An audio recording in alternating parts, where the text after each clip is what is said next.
रितेश, मैं जानती हूँ कि तुम मुझसे नाराज हो, लेकिन मेरी भी कुछ मजबूरियां हैं जो तुम्हारे अलावा कोई नहीं समझ सकता। रितेश, रितेश, मेरी तरफ देखो। रितेश, जब से तुम गए हो, I really miss you. Only my God knows how much I miss you.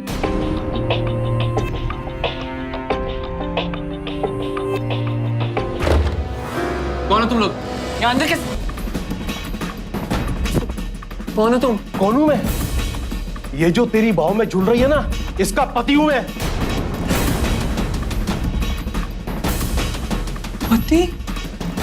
कहते हैं प्यार उम्र के दायरे से परे होता है, लेकिन रोजमर्रा की जिंदगी में हम ऐसे रिश्तों को किन नजरों से देखते हैं और तब क्या सोचते हैं जब हमें पता चलता है कि औरत ना सिर्फ लड़के से कई साल बड़ी है बल्कि शादीशुदा भी है। एक ऐसा ही वाकया इंदौर में रहने वाले 25 वर्षीय रितेश और अनुष्का के साथ हुआ, जो रितेश से 10 साल बड़ी थी। जिस शख्स ने उन्हें इस तरह पकड़ा वो और कोई नहीं, अनुष्का का पति था। क्या यह रिश्ता नाजायज था या सच में प्यार? क्यों अनुष्का का पति इस तरह पुलिस को लेकर वहां चला आया? आखिर क्या था इस रिश्ते का सच? इन सारे उलझे हुए सवालों का सिरा रितेश को मिली रेडियो चैनल में पहली जॉब से शुरू होता है।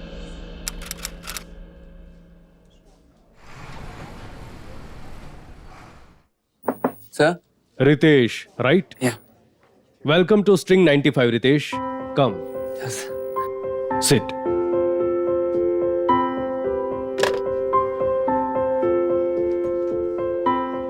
अनुष्का को अंदर भेजो। रितेश, स्ट्रिंग 95 में तुम्हारा ये पहला दिन है, right? So I thought I must tell you कि ये मौका कितने कम लोगों को मिल पाता है। यू नो, लाइव ऑडियंस से बात करना, अगर कोई दर्द में है तो उसके दर्द पे मरहम लगाना, उससे एंटरटेन करना और किसी की खुशी को बढ़ाकर दोगुना चौगुना कर देना, ये कम बड़ी बात नहीं है। और बिना ज्ञान बांटे लोगों को इन्फॉर्म भी करना। Information, entertainment and education, it's a big responsibility, right? Yes, sir. Come Anushka. Hi. Well Anushka, ये रितेश है, हमारा न्यू आरजे। Hi. और रितेश, ये अनुष्का, हमारी प्रोग्रामिंग हेड और तुम्हारी immediate boss. Hello. Hi Ritesh, welcome to the station. Yeah. Anushka, इसे इसके काम के बारे में बताओ, श्योर। क्योंकि अगर ये मेरे साथ बैठा रहा तो इसे आज ही रिजाइन करना पड़ जाएगा। सो should I show you around? Sure. Come on. हाँ, स्टूडियोज और स्टूडियोज की मशीनरी से कितने वाकिफ हो तुम? Actually 6 month का कोर्स किया है मैंने, तो प्रॉब्लम नहीं होनी चाहिए। That's good. So should we check out the studios first? This Sure, way. sure. Yeah.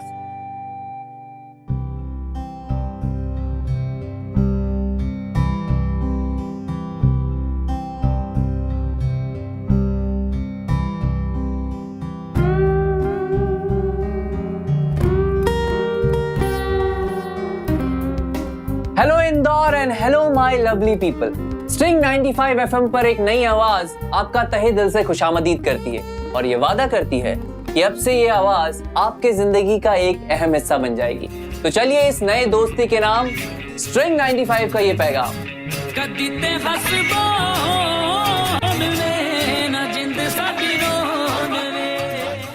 Hello Indore, आपके सामने एक और बहुत अच्छा गाना मैं सुनाने जा रहा हूँ।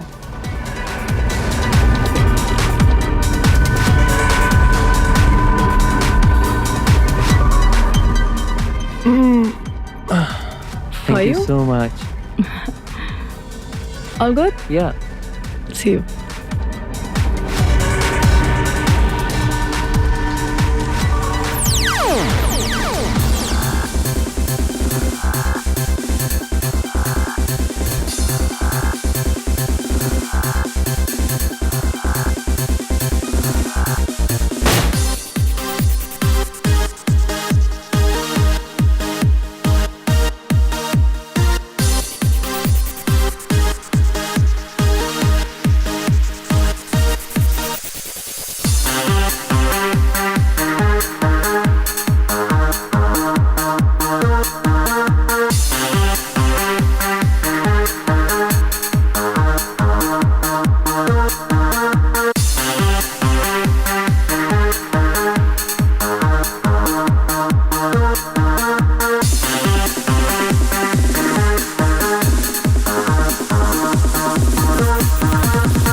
अपना ये कान खजूरा उतारो। अच्छा सुनो, I need a favour from you. बोलिए। मुझे आज ना एक बहुत जरूरी काम से घर जल्दी जाना होगा। You do it for me what? Please. देखो ना, ये है कल का प्रोग्रामिंग स्केड्यूल। मैंने सब कुछ वर्कआउट कर दिया है, बट इसको बस I have to just format it. हो जाएगा? हाँ कर दूंगा। Great, super, you are such a sweetheart, thanks a million. अच्छा ठीक है, मुझे लेट हो रहा है, मैं चलती हूँ। Okay. ठीक है, I will see you then. मैं लैपटॉप यहीं छोड़ के जा रही मैं हूँ। देख Alright. लूंगा।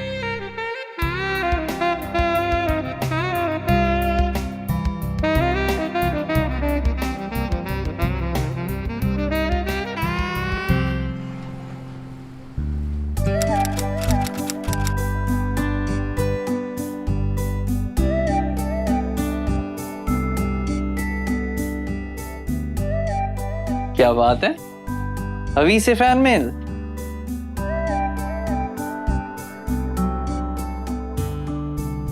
ये थैंक्स किस बात के लिए? कल शाम मेरी हेल्प करने के लिए, मिस्टर स्वीट रितेश। आप तो मुझे शर्मिंदा कर रही हैं, तो मेरा फर्ज था। इस कॉर्नी डायलॉग के लिए ना मैं तुम्हारे 1 नहीं 2 महीने की सैलरी कट कर सकती हूँ, या फिर तुम्हें एक डिनर ट्रीट के लिए ले जा सकती हूँ। मैं ऑप्शन 2 के साथ जाना चाहूंगा। Are you sure? 100%। मुफ्त खाने के लिए ना मैं कहीं भी जा सकता हूँ। अनुष्का के साथ बिताया हर पल रितेश की जिंदगी को एक अजीब सा मोड़ दे रहा है। उसे पहली बार यह एहसास हुआ कि वो बड़ा हो चुका है। उसके साथ कोई अपनी जाती जिंदगी की परेशानियां शेयर कर सकता है। अब ना उसे दुनिया का होश था, ना घर वालों की सूध। वो तो बस अनुष्का के हसीन ख्यालों में खोया रहता था।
क्या बात है, आपकी गाड़ी में प्रॉब्लम है क्या?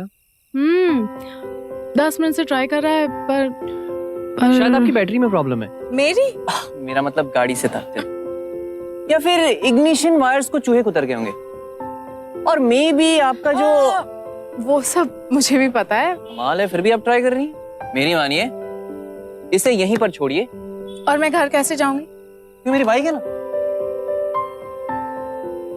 डोंट बॉदर, अभी ठीक हो जाएगी। चलिए मान लेते हैं अभी ठीक हो जाए, तो फिर आगे रास्ते में कहीं जाके रुक गई तो तब क्या करेंगे आप? बहुत जिद्दी हो ना। वो तो मैं। तो फिर एक शर्त है। कैसी शर्त? अगर तुम मुझे घर छोड़ोगे तो घर पे तुम्हें मेरे साथ 1 कप चाय पीनी। नहीं, आज नहीं, सॉरी। इसका मतलब है मुफ्त के खाने के लिए कहीं भी जाने वाला रूल चाय पे अप्लाई नहीं होता है। चले चलते Okay. That's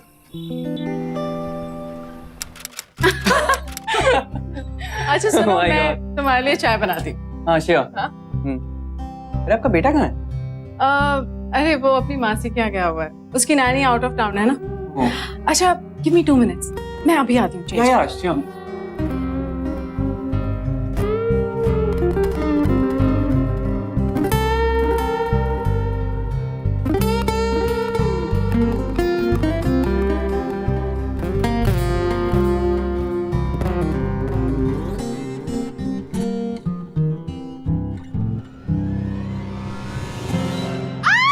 ma'am, ma'am are you okay?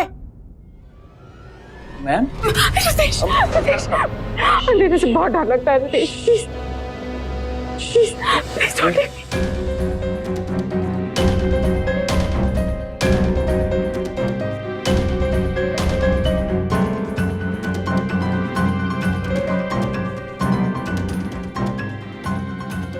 Ritesh अपनी भावनाओं पर काबू न रख सका। उसने सपने में भी नहीं सोचा था वो अनुष्का के साथ ऐसा रिश्ता कायम कर लेगा। क्या ये सिर्फ उस एक पल की कमजोरी का नतीजा था, या फिर इतने दिनों महीनों से बढ़ रहे आकर्षण ने आखिरकार रितेश के संयम का बांध तोड़ दिया? और सबसे बड़ा सवाल इस वाक्य के बाद यह था कि रितेश के लिए क्या अनुष्का महज आकर्षण ही था, या वो सचमुच अनुष्का से प्यार करता था? उम्र की सारी सीमाओं को लांघ चुका ये रिश्ता आखिर किस ओर बढ़ रहा था?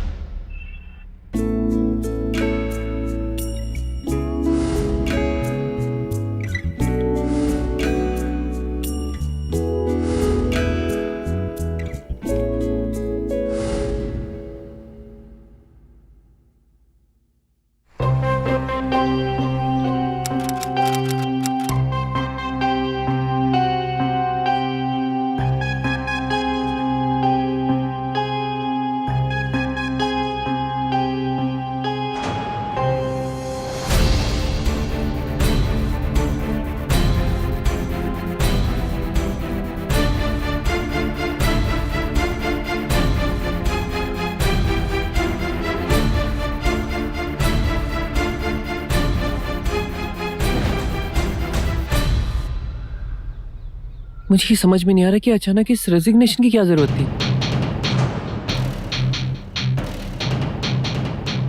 मैं जो भी कर रही हूँ सोच समझ के कर रही हूँ और तुम्हारी भलाई के लिए कर रही हूँ। मेरी भलाई? रितेश, कल शाम हमारे बीच जो भी हुआ उसके बाद हमारा साथ साथ रहना, साथ साथ काम करना मुमकिन नहीं। देखो, ये तुम्हारे करियर की शुरुआत है, मेरा क्या है? मुझे किसी भी रेडियो स्टेशन में नौकरी मिल जाएगी। लेकिन मैं आपसे ये कहूं कि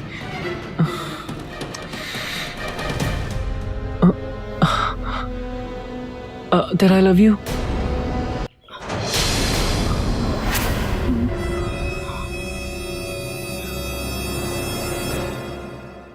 तुम्हें क्या लगा कि वो लम्हा मेरे लिए एक मजाक था और ये रेजिग्नेशन यूं ही है? मेरे कोई फीलिंग्स नहीं है। बट द रियलिटी इज कि मैं 35 साल की हूँ और तुम 25।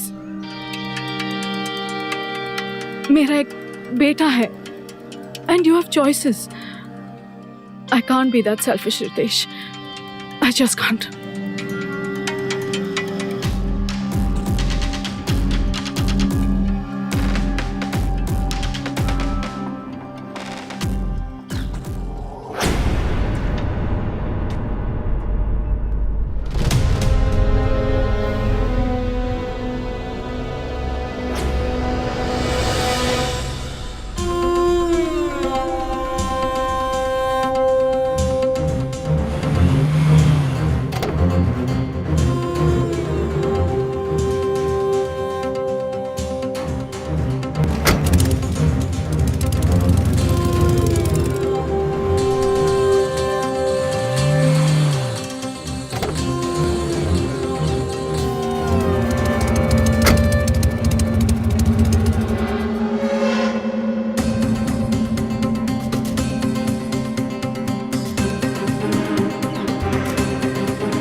उस रात के बाद जैसे रितेश की जिंदगी की दिशा ही बदल गई। उसकी हर सांस, हर सोच अनुष्का के इर्द गिर्द ही घूम रही थी।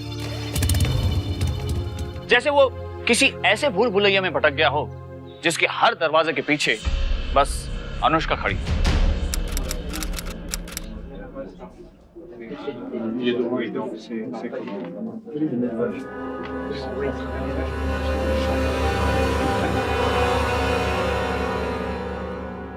बॉस ने बुलाया था, कह रहे थे रिसेशन है और मैनेजर पोस्ट की सैलरी में कट्स होंगी, वो भी 30%। क्या? घर का खर्चा, अदिति की ट्रीटमेंट्स, पता नहीं मैं ये सब कैसे मैनेज करूंगी। कम ऑन यार, मेरे होते हुए तुम टेंशन क्यों ले रही हो? लेकिन अगर तुम्हारी सैलरी कट हुई तो हम सबकी भी कट हो गई ना। अरे नहीं, तुम आरजेस को कोई टेंशन नहीं है, तुम तो इस रेडियो स्टेशन की आवाज हो। डोंट वरी अनुष्का, हम जो है ना, और जैसी भी है जितनी भी है, मेरी सैलरी भी तो तुम्हारी है ना। Don't be silly Ritesh, I mean तुम्हारी भी तो रिस्पॉन्सिबिलिटीज है, I mean your parents and. अरे उसकी चिंता तुम क्यों कर रही हो? My parents are well settled. अरे वो तो आज भी मुझे पाल रहे हैं यार, मेरे ऊपर कोई रिस्पॉन्सिबिलिटी नहीं है। अगर तुम मौका दो तो मैं थोड़ा रिस्पॉन्सिबल जरूर हो सकता हूँ।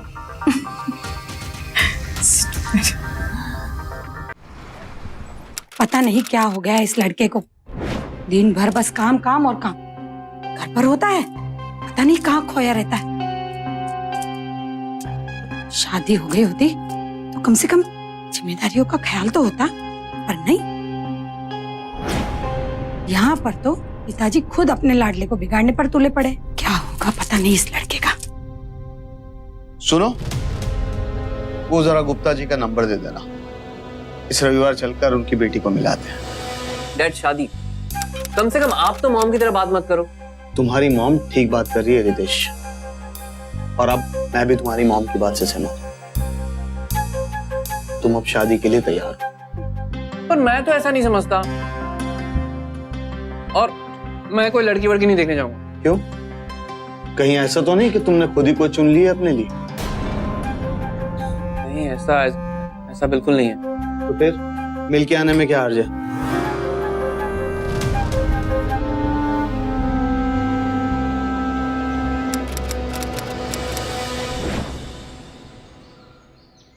मैंने तय कर लिया है, मैं मॉम डैड को तुम्हारे बारे में सब कुछ बता दूंगा, और वो खुशी खुशी मुझे अपनी बहू बना लेंगे।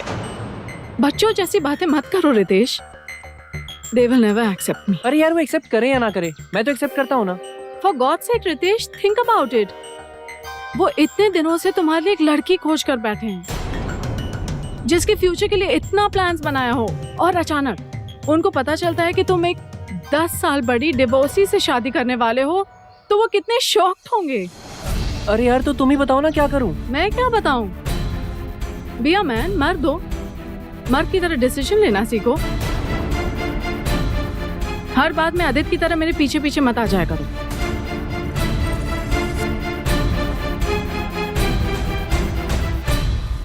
अंकल आपको नहीं पता, रितेश का शो इतना रेज है हमारे कॉलेज में कि पूछो मत। सबके सब उसके फैंस हैं। शादी हो जाने दो, एक बार रितेश को कॉलेज जरूर लेके जाऊंगी। पागल हो जाएंगी सारी लड़कियां। मैंने तुम्हें सब कुछ सच सच बता दिया, तुम्हें मेरी मदद करनी होगी, इसके अलावा मेरे पास और कोई रास्ता नहीं है। तुम्हें इस शादी से इनकार करना होगा। लेकिन अगर ऐसी बात है रितेश, तो तुम्हें अपने पेरेंट्स को अनुष्का के बारे में बता देना चाहिए। Are you mad? जब उन्हें पता चलेगा कि उनका बेटा अपने से 10 साल बड़ी लड़की से प्यार करता है और शादी करना चाहता है, वो क्या सोचेंगे? बताओ, क्या वो इस शौक को झेल पाएंगे?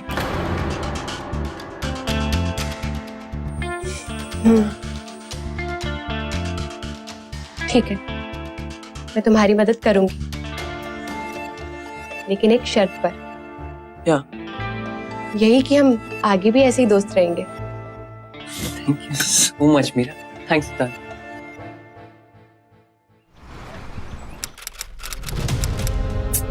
प्लीज रितेश, क्या हुआ? तुम ऐसे क्यों बिहेव कर रही हो? तुम अपने आप को समझते क्या हो, और तुम मुझे क्या समझते हो? अ फूल। मैं बेवकूफ लगती हूँ कि तुम्हारी चाल भी नहीं समझूं? अरे कैसी चाल? What are you talking about? Knock it off Ritesh, मैं सब जानती हूँ। तुम कल उस लड़की से मिलने गए थे ना, और हाँ, बदकिस्मती से वो पसंद नहीं आई, नहीं तो अभी तक तुम अपने माँ बाप के अच्छे बेटे बनकर उससे शादी कर लिए होते। अरे यार मुझे समझ नहीं आ रहा। अरे तुम ही ने तो कहा था कि मर्द बनो और मर्द की तरह डिसीजन लो। ऑफ कोर्स, एक टिपिकल मर्द जैसा ही डिसीजन लिया है तुमने। और अब यहाँ आ गए हो सैक्रिफाइस का ड्रामा करने कि मेरे लिए तुमने एक यंग और खूबसूरत लड़की को ठुकरा दिया। अरे यार अगर ऐसा होता तो मैं क्यों उसके पास जाता? क्यों कहता कि मैं उससे शादी नहीं कर सकता? क्योंकि मैं तुमसे प्यार करता हूँ। अगर तुम मुझसे प्यार करते ना तो तुम उस लड़की को देखने ही नहीं जाते।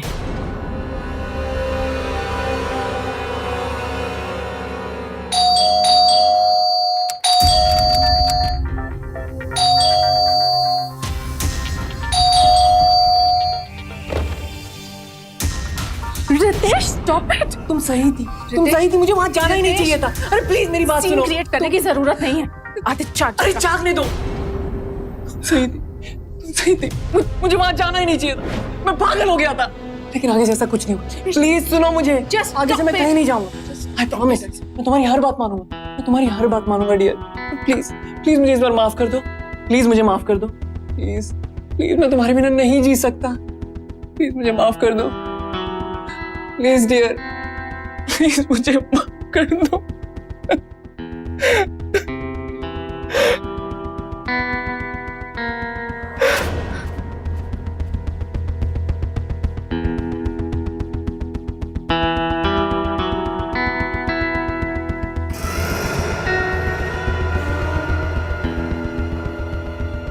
ये कैसी दीवानगी थी, कैसी मोहब्बत थी कि जहां एक आशिक सही गलत परखने की समझ ही खो दे, अपनी माशूका को मनाने के लिए अपना आत्मसम्मान भी दांव पे लगा दे। ये साफ था कि अनुष्का अब रितेश के लिए सिर्फ एक चाहत नहीं बल्कि उसकी जरूरत बन चुकी थी। अब एक पल के लिए भी अनुष्का का रूठ जाना रितेश को गवारा नहीं था। आलम यह था कि अब अनुष्का की हर परेशानी रितेश की हो चुकी थी और अनुष्का से जुड़ी एक ऐसी ही परेशानी रितेश का इंतजार कर रही थी। तुमसे ना बात करना ही यूजलेस है। क्या बात है, किसका फोन था? अरे जान बताओ तो सही। कुमार, मेरे एक्स हस्बैंड।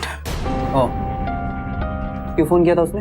उसने मुझे फोन नहीं किया था, मैं नहीं किया। एक्चुअली आदित्य को ना एक छोटी सी सर्जरी की जरूरत है, मेरे पास बिल्कुल पैसा नहीं। तो मैंने सोचा शायद अपने बेटे, लेकिन खुद कर्ज आदमी को ना अपने अलावा कुछ सोचता ही नहीं। कितने पैसे की जरूरत है? इट्स ओके रितेश, रकम बहुत ज्यादा है, तुम्हारे पास भी नहीं होगी। अरे यार बताओ तो सही। Are you sure? Yeah. 2 lakhs. 2 lakhs.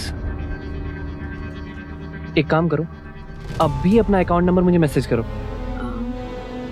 Are you really sure? Yeah. Okay. Ritesh, I really want to thank you. तुमने जो मेरे लिए किया है ना, हमारे लिए नहीं, हमारे लिए Anushka. Hi Ritesh. Oh, hi Meera. How are you? I'm good, how are you? Very good. तो यहाँ कैसे? बस अपनी फ्रेंड के साथ। और तुम? बस ऐसे ही आया था। और अकेले आए हो? नहीं, अनुष्का भी है ना। अनुष्का, वाओ। तो मिलवाओगे नहीं? मिलवाऊंगा यार, चलो मिलवाता हूँ। हाँ, अनुष्का।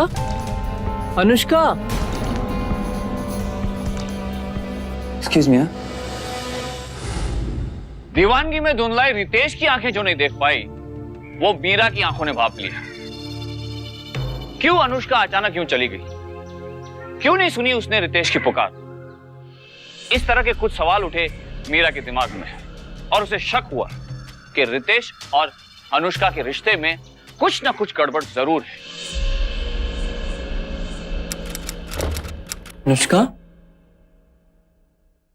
अनुष्का?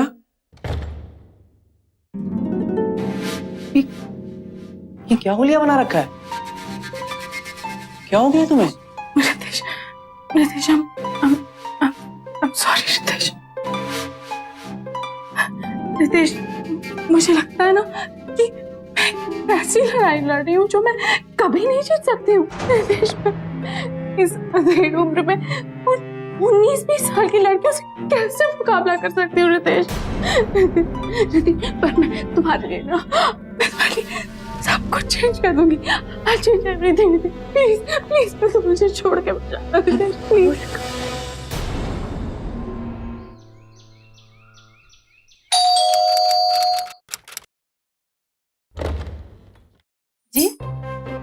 जी अनुष्का जी है। मैम साहब तो कुछ काम के लिए बाहर गई है, लेकिन हाँ आधे घंटे में आ जाएगी। ठीक है, मैं अंदर बैठ के वेट कर लूं? हाँ हाँ आइए ना, आइए। आप बैठिए, मैं आपके लिए पानी लाती हूँ। जी। हेलो, हेलो, आप आदित्य हो ना? आपको कैसे पता है? मुझे तो बहुत कुछ पता है। अच्छा इधर आओ, मेरे पास आओ। ये बताओ कि आज आपकी तबीयत कैसी है? Super fit. Super fit, wow, very good. और आज आप स्कूल नहीं गए? और आपकी मम्मा कहाँ पे है? काम करने गई है। काम करने गई है। आपने दूध पिया आज? Very good. बहुत फास्ट भागता हूँ, मैं दौड़ के दिखाऊं? दौड़ के दिखाओगे? दिखाओ। ये आदित्य इधर आओ, मेरी बात सुनो, इधर आओ। बात बताओ, इतना भागते हो, थकते नहीं हो? मैं मेडल दिखाऊं? आपके पास मेडल भी है? दिखाओ।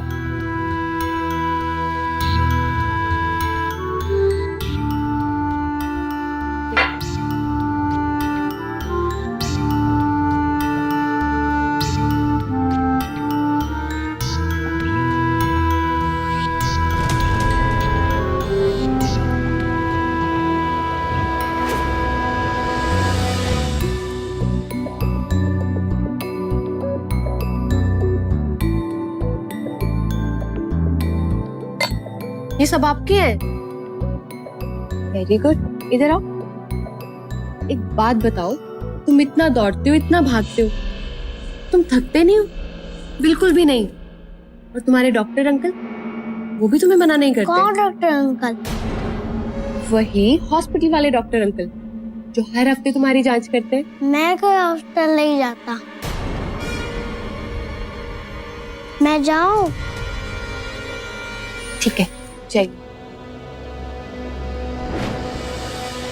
मैंने तुमसे पहले ही कहा था ना, और तुम भी मुझसे दूर रहो। मैं यहाँ पे मेरे लिए नहीं, तुम्हारे लिए बात करने आई हूँ रितेश। अनुष्का के बारे में नहीं जानना है मुझे अनुष्का के बारे में। आदित्य के बारे में भी नहीं। एक बात बताओ मुझे, तुम अनुष्का को इतने दिनों से जानते हो, उसके घर भी गए हो, आदित्य से कितनी बार मिले हो? तुम्हें कभी ये अटपटा सा नहीं लगा कि इतने दिनों बाद भी, इतना करीब आने के बाद भी तुम अभी तक अनुष्का के बेटे से नहीं मिले हो? तुम कहना क्या चाहती हो? मैं आज अनुष्का के घर गई थी। अनुष्का तो नहीं मिली, लेकिन आदित्य से मुलाकात हुई मेरी। यू एक मिनट, कुछ भी कहने से पहले मेरी पूरी बात सुनो। आदित्य को कुछ नहीं हुआ है Ritesh, he is perfectly alright. उसे कोई बीमारी नहीं है। झूठ बोल रही हो तुम। आखिर तुम चाहती क्या हो यार? मैं बस मदद करना चाहती हूँ तुम्हारी, वही कर रही हूँ जो एक सच्चे दोस्त को करना चाहिए। वो औरत तुमसे झूठ कह रही है रितेश, और मैं ये साबित कर सकती हूँ। पागल हो गई क्या तुम? अरे यार, आर यू मैड? नहीं रितेश, लेकिन अगर तुम सच जान गए तो तुम जरूर पागल हो जाओगे। अगर तुम्हारी ये बात झूठ निकली ना तो?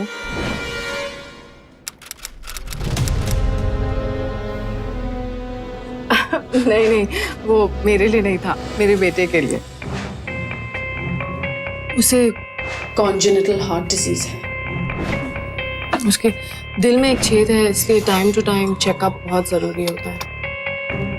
एक्चुअली आदित्य को ना एक छोटी सी सर्जरी की जरूरत है, मेरे पास में बिल्कुल पैसा नहीं।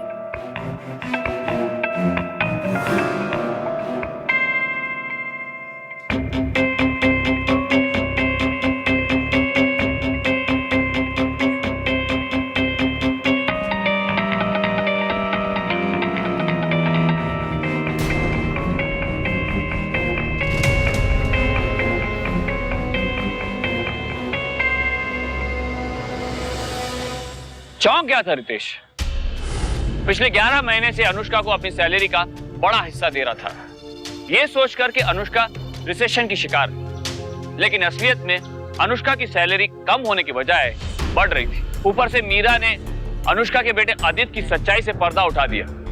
उस पर भी रितेश को अब यकीन हो गया। एक के बाद एक 2 बड़े झूठ बेपर्दा होते ही रितेश टूट गया और उसने उस रिश्ते को खत्म करने का फैसला किया जिसे वो एक सच्चा और एकमात्र प्यार समझता था। रितेश को बस अपने सवालों का जवाब चाहिए था। क्या बताया तुमने?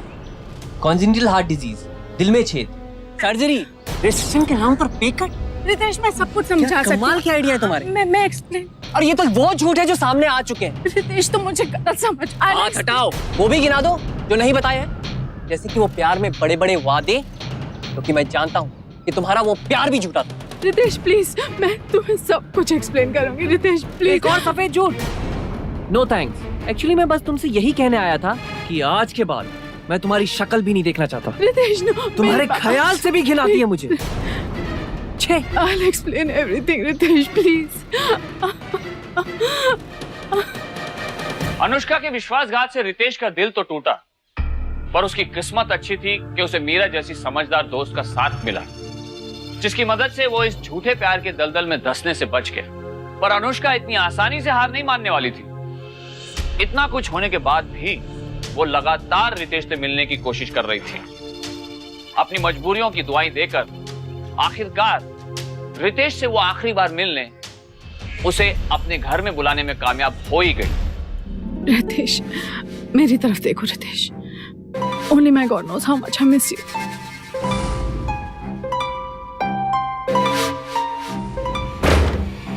कौन हो तुम लोग? यहाँ अंदर कैसे? कौन हो तुम? कौन हूं मैं? ये जो तेरी बाहों में झूल रही है ना, इसका पति हूं मैं।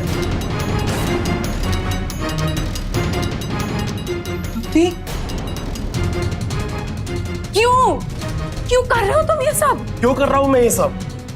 पूछ अपने दिल से। ये तस्वीरें गवाह हैं तेरी बेवफाई का, और जब जज साहब के सामने पहुंचेगी ना तो 2 दिन में डिवोर्स मिल जाएगा बिना एलिमनी के। मैं सोच भी नहीं सकती थी कि तुम इस हद तक गिर सकते हो। और मैं भी नहीं सोच सकता था कि तू इतनी बुरी तरह गिर सकती है। जब ये पिक्चर जज साहब के सामने जाएंगी ना तो साफ पता लग जाएगा कि कौन कितना गिरा हुआ है। क्या चाहिए क्या तुम्हें? डिवोर्स के बाद एलिमनी की जो पैसे भरने हैं 25 लाख चाहिए। 25 लाख?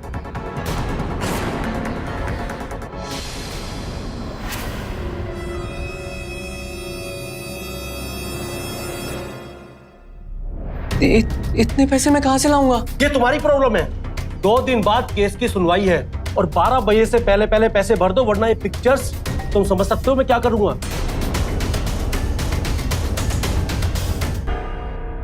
कोई रास्ता नहीं है मेरा। All over. I'm totally finished now. Ritesh, एक बात मेरे दिमाग से कब से खटक रही। क्या नाम बताया था तुमने उस इंस्पेक्टर का? प्रजापति। हाँ, उसका नाम प्रजापति था। प्रजापति। 1 मिनट। क्या कर रही हो? अरे क्या कर रही हो? 1 मिनट रितेश।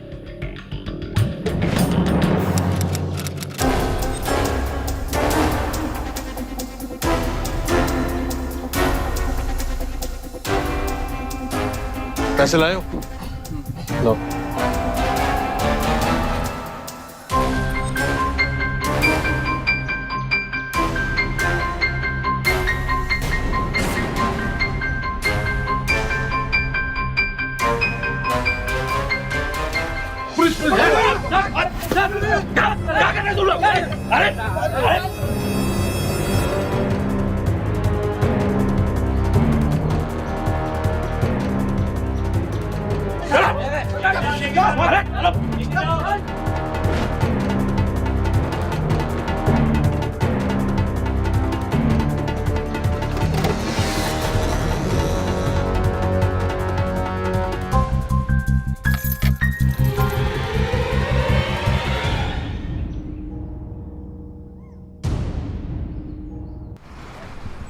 ये मेरा पति कुमार नहीं है।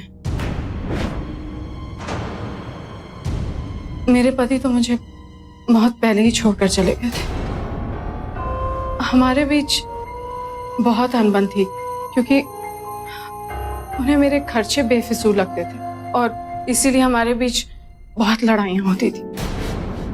और फिर एक दिन उन्होंने मुझे डिवोर्स देने की सोची और मुझे लगा कि मैं इतने खर्चे किस तरह संभालूंगी।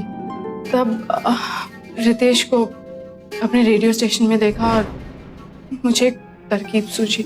मैंने इसे अपने प्यार में फंसाकर इससे पैसे लेने लगी। फिर एक बड़ी रकम के इरादे से इसे ब्लैकमेल करने का प्लान बनाया। नकली एसीपी, नकली कांस्टेबल और सबसे चौंकाने वाली बात, नकली पति। सारे पत्ते खुल चुके थे। गुनहगार ने अपना गुनाह भी कबूल कर लिया था। आईपीसी की धारा 415 के मुताबिक किसी को ठगना या किसी की संपत्ति पर कब्जा करना जुर्म है। रितेश को अपने प्यार के झांसे में डाल के उसे ठगने के आरोप में अनुष्का को भी इसी धारा 415 के तहत 1 साल की जेल हुई और उसे जुर्माना भी भरना पड़ा। अनुष्का के साथियों को भी उसके प्लान में शामिल होने और ढोंग रचने के जुर्म में धारा 419 के तहत जेल हुई। दूसरी तरफ रितेश ने मीरा के साथ अपनी नई जिंदगी की नई शुरुआत की, क्योंकि वही उसके लिए एक आदर्श पत्नी साबित हो सकती थी, जिसने इतनी बड़ी मुसीबत से निकलने में उसकी एक अच्छे दोस्त की तरफ मदद की थी। एक युवक जब जवानी की दहलीज पर कदम रखता है तो अक्सर एक जोश की लहर पर सवार होता है। न जज्बात पर काबू, न विचारों में ठहराव। इस उम्र में अक्सर खुद पर भरोसा भी जरूरत से ज्यादा होता है। ऐसे में भारी दुनिया के तमाम आकर्षणों से गिरकर कदम बहकते देर नहीं लगती। युवा अवस्था में प्रवेश कर रहे नौजवानों से हम आग्रह करते हैं, सचेत रहिए। आजादी और जिम्मेदारी के बीच सही संतुलन बनाए रखिए। घर के बड़े बुजुर्गों के साथ अपनी मुश्किलों को बांटिए और अनुष्का नुमा फंदों से सावधान रहिए।